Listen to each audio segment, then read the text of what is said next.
Endi nima qilinadi? Uni bolani olib tashlash uchun qizli parda ketadi, demak o'sha abort qilish kerak bo'ladi. Javob beramiz. Endi mana qarang, xuddi shu savollarni men davom ettirib ketmoqchiman. Mana qizlarimizdan kelyapti. Endi shu savol, chunki Ramazon kuni bo'lsa, shu narsani aytmasam bo'lmaydi. Mana shunaqa bolaga ishongan bu qiz o'sha bola aldab-shildab o'sha nima qilib yurgan, coitus vestibularis deymiz, demak tashqariga o'sha eyakulyatsiya qilib yurgan. Qiz menga demak ichkariga kirmayapti-yu, menga hech nima qilmayapti, qiz bolaman deb o'ziga ishonib yurgan. Keyin birdan hayzi to'xtab qoladi. Demak hayz kelmaydi. Aqli ham yetmagan. Qiz bolani nimaga to'xtagani boshqaligini 2 oy 3 oy o'tgandan keyin o'sha ko'ynakni bunda taksi ko'zlar paydo bo'lgandan keyin onasi unga aytadi: "Menga qara. Qani bu yoqqa kelchi" deb nima qiladi?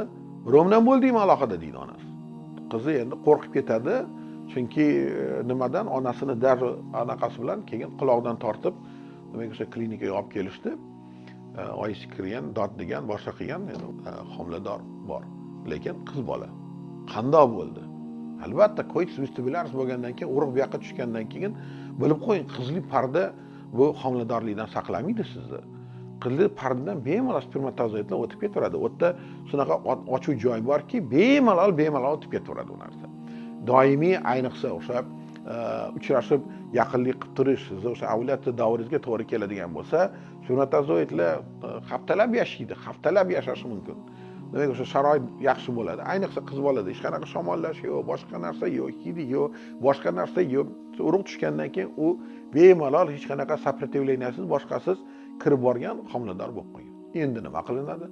Uni bolani olib tashlash uchun qizli parda ketadi, demak o'sha abort qilish kerak bo'ladi. Xo'p, bu bola zino bo'ladi, nikohsiz bo'lgan homila qiz bolaning hayoti nima bo'ladi?